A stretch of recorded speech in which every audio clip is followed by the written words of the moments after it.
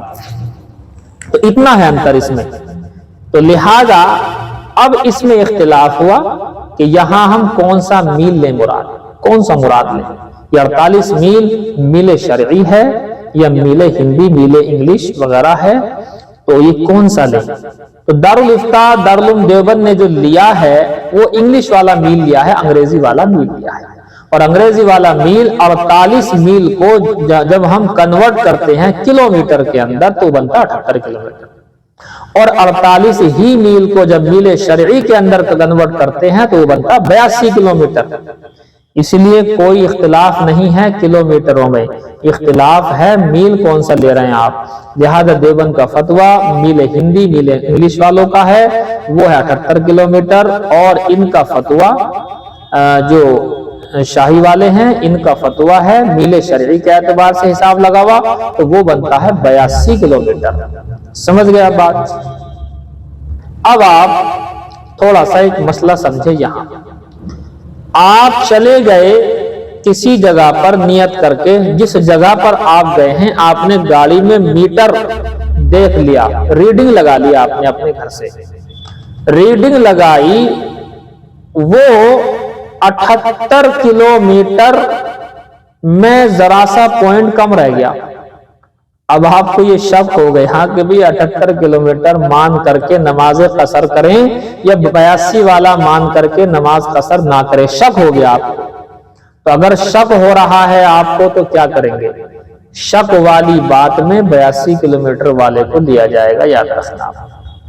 شک والی بات میں اگر کہیں شک ہو جائے آپ کو کہ بھی 1-2 کلومیٹر کا انتر ہے، کہ 2 کلومیٹر اگر آگے پہنچ جاتے ہم تو ہمارے پر نماز قصر ہو جاتی، اور 2 کلومیٹر پیچھے رہ رہے ہیں تو نماز یہاں پر قصر ہو رہی کہ نہیں ہو رہی، شک ہو گیا آپ کو۔ اگر کنفرمیشن ہے تو کوئی مسئلہ نہیں، وہ تو اسی حساب سے کام کریں آپ، لیکن کنفرم نہیں ہے، شک ہو گیا، تو شک میں آپ یہ کریں گے کہ نماز کو مکمل ہی پڑھیں گے۔ مکمل پڑھنے میں یہ ہے کہ 4 رکعتیں، جی 4 رکعتیں ہوں گی پھر آپ کی۔ اب سمجھیں اگلا مسئلہ، کیا گھر سے نیت کرنے کے بعد ہم چلے ہیں تو جس جگہ پہنچنا ہے 78 کلومیٹر، 82 کلومیٹر، 100 کلومیٹر، 200 کلومیٹر، جس جگہ پہنچنا ہے وہاں سے ہماری نماز قصر شروع ہوگی یا گھر سے نکلنے کے بعد ہی شروع ہو جائے گی؟ نیت وہاں کی ہے۔ جواب یہ ہے کہ اپنا شہر جیسے ہی آپ نے پار کیا، سیوہارا کیا نام سہسپور آپ نے جیسے ہی سہسپور کے کھیت جو شہر کے باہر ہی ہوتے ہیں عام طور پر کھیت، آپ نے جیسے ہی وہ ایریا جو سہسپور میں لگتا ہے وہ پار کیا، اگلے گاؤں میں جا کر کے آپ نماز قصر پڑھ سکتے ہیں۔ کب؟ جبکہ نیت آپ کی 78 اور 82 اور 100 کلومیٹر کی نیت لے کر کے آپ چلے ہیں، نیت آپ کی یہ والی ہے، تو آپ گاؤں سے نکلنے کے بعد اگلے گاؤں میں، اگلے شہر میں نماز قصر ادا کر سکتی۔ ضروری نہیں کہ وہاں جب 82 کلومیٹر پہنچ جائیں گے تبھی نماز شروع کریں گے، ایسا کچھ نہیں ہے، نیت کی بات ہے، نیت کر کے چلیں اور گاؤں سے قدم باہر رکھتے ہی جیسے ہی آپ چلیں گے فوراً۔ اب اگلا مسئلہ دیکھیں، جس جگہ پہنچنا تھا آپ کو، چاہے 78 والا ہو یا 82، مان لیجیے 100 کلومیٹر آپ پہنچ گئے، آپ چکر بنا پڑے 100 کلومیٹر اپنے مقام پر پہنچ گئے، ابھی آپ مسافر تھے، راستے میں آپ نے نماز قصر پڑھی جی،